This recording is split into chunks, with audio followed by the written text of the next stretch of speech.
کافر تھا، اور اس کے بعد مسکرا کر ارشاد فرمایا کہ زامن علی جلال آبادی تو توحید ہی میں غرق تھے۔ ایک بار ارشاد فرمایا کہ زامن علی جلال آبادی کی سہارنپور میں بہت رنڈیاں مرید تھیں۔ ایک بار یہ سہارنپور میں کسی رنڈی کے مکان پر ٹھہرے ہوئے تھے، سب مریدیاں اپنے میاں صاحب کی زیارت کے لیے حاضر ہوئیں، مگر ایک رنڈی نہیں آئی۔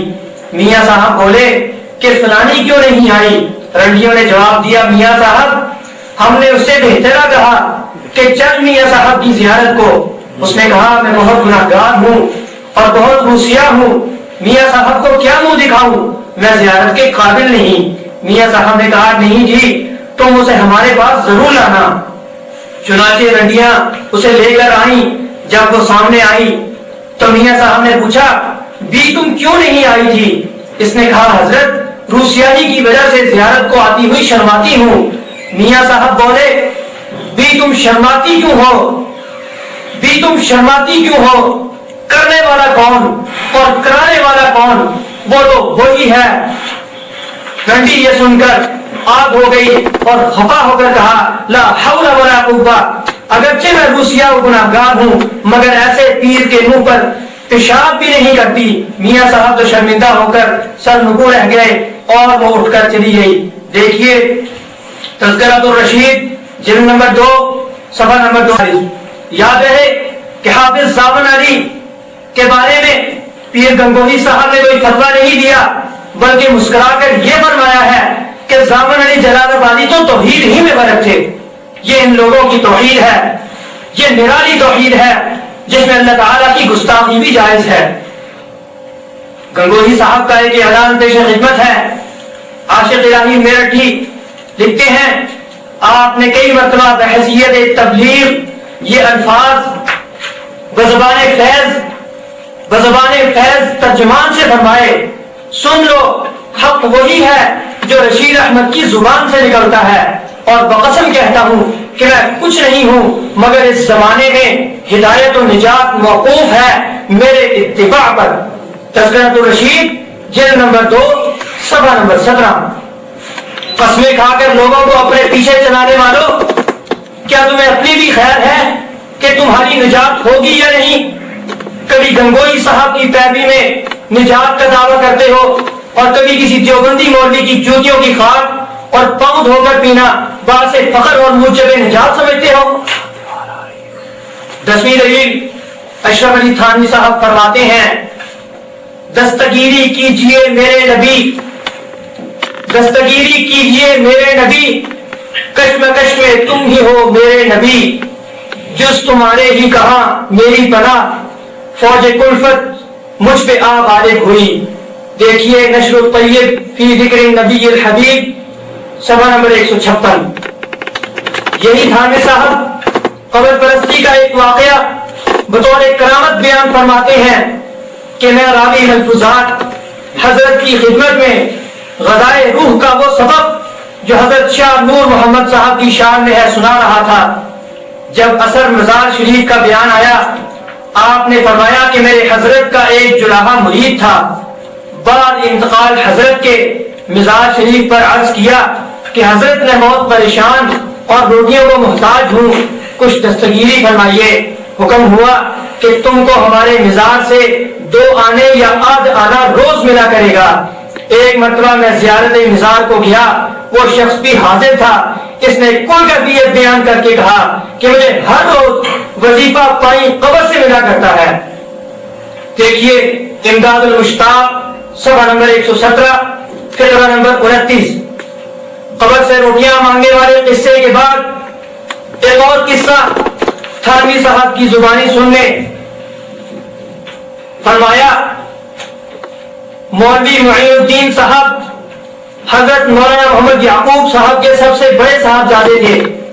وہ حضرت مولانا کی ایک کرامت جو بعد وفات واقع ہوئی بیان فرماتے تھے کہ ایک مرتبہ ہمارے نالوتا میں جاڑا بخار کی بہت کثرت ہوئی۔ جو شخص مولانا کی قبر سے مٹی لے جا کر باندھ لیتا اسے ہی آرام ہو جاتا۔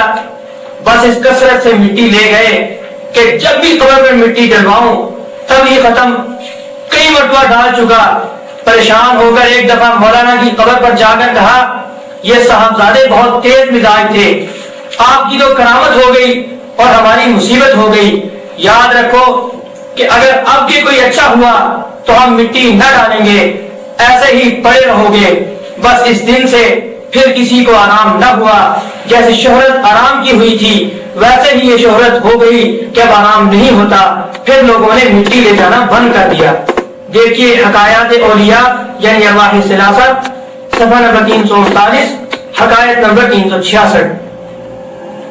حاجی امداد اللہ صاحب اور تھانوی صاحب کا ایک اور حوالہ سن لیں جس میں پیر نور محمد سے امدادیں مانگی جا رہی ہیں۔ حاجی صاحب فرماتے ہیں آسرا دنیا میں ہے ازبس تمہاری ذات کا، آسرا دنیا میں ہے ازبس تمہاری ذات کا، تم سوا اوروں سے ہرگز نہیں ہے التجا، بلکہ دن محشر کے بھی جس وقت قاضی ہو خدا، آپ کا دامن پکڑ کر یہ کہوں گا برملا، اے شہ نور محمد وقت ہے امداد کا۔ دیکھیے امداد المشتاق صفحہ نمبر 116، فقرہ نمبر 288۔ چند صاحب اس قسم کے اور بہت سے حوالے ہیں، مگر وقت کی کمی کی وجہ سے میں انہی پر اکتفا کرتا ہوں۔ اگر ان حوالوں پر آپ کو آرام آ جائے تو ٹھیک ہے، ورنہ میں مزید حوالے آپ کے سامنے انشاءاللہ پیش کروں گا۔ ناظرین و سامعین، آپ نے یہ بات دیکھ لی کہ دوسروں پر کفر و شرک کے اور بدعت کے فتوے لگانے والے خود کتنے پانی میں ہیں۔ اب میں آپ کے سامنے اہل دیوبند کی چند گستاخیاں پیش کرنا چاہتا ہوں جس میں انہوں نے اللہ اور اس کے رسول صلی اللہ علیہ وسلم اور صحابہ کرام کی گستاخیاں اور زبان درازیاں کی ہیں۔ غصہ نہ کیجیے گا، میں آپ کو آپ ہی کا آئینہ دکھا رہا ہوں۔ پہلی گستاخی، حاجی امداد اللہ صاحب لکھتے ہیں جب تک آدمی مجرد رہتا ہے انسان ہے، اور جب شادی ہو جاتی ہے تو چار پایا ہو گیا اور بال بچے ہو کر مکر بن جاتا ہے۔ دیکھیے قصص الاکابر صفحہ نمبر 118، فقرہ نمبر 111۔ یہ جھوٹ بھی ہے اور گستاخی بھی، کیونکہ ائمہ کرام رحمہ اللہ علیہ مجمعین نے بھی شادیاں کی تھیں۔ کیا وہ بھی چوپائے اور مکر تھے؟ چند صاحب آپ نے بھی شادی کی ہے، کیا آپ بھی چار پائے اور مکر بن گئے ہیں؟ اس بات کا جواب دیجیے گا۔ دوسری گستاخی، دیوبندی حضرات یہ کہتے ہیں کہ کتا اٹھا کر نماز پڑھنا جائز ہے۔ جب کسی اہل حدیث نے ان پر اعتراض کیا تو ان لوگوں نے یہ جواب دیا، دلیل کے طور پر پیش کی، حدیث پیش کی کہ رسول اکرم صلی اللہ علیہ وسلم اپنی نواسی امامہ بنت زینب کو اٹھا کر نماز پڑھا کرتے تھے۔ دیکھیے فقہ حنفی پر اعتراضات کے جوابات صفحہ 309۔ غور کیجئے، کتے کی دلیل نواسی رسول سیدنا امامہ بنت زینب رضی اللہ تعالیٰ عنہ سے دی جا رہی ہے۔ یہ گستاخی نہیں تو اور کیا ہے؟ اور گستاخی کس کو کہیں گے؟ اس کتاب کا شائع کرنے والا پیر جی مشتاق علی شاہ پکا دیوبندی حیاتی ہے۔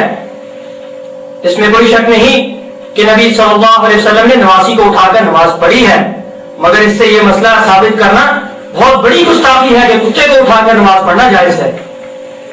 تیسری گستاخی، دیوبندی مناظر ماسٹر امیر وقابی حیاتی دیوبندی صحیح مسلم کی ایک حدیث کا مذاق اڑاتے ہوئے کہتے ہیں، لکھتے ہیں لیکن آپ نماز پڑھاتے رہے، یعنی اللہ کے رسول صلی اللہ علیہ وسلم کے بارے میں فرماتے ہیں لیکن آپ نماز پڑھاتے رہے اور کتیا سامنے کھیلتی رہی اور ساتھ گدی بھی تھی، دونوں کی شرمگاہوں پر بھی نظر پڑتی رہی۔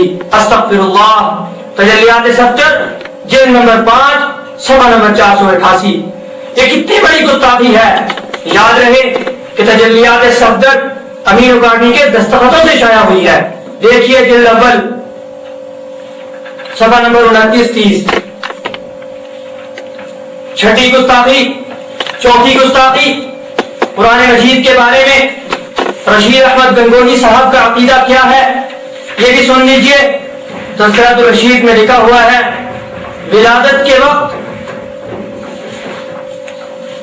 ولادت کے وقت عورت کو درد کی اگر سخت تکلیف ہو تو آپ کاغذ پر وَأَلْقَتْ مَا فِيهَا وَتَخَلَّتْ وَأَذِنَتْ لِرَبِّهَا وَحُقَّتْ لکھ کر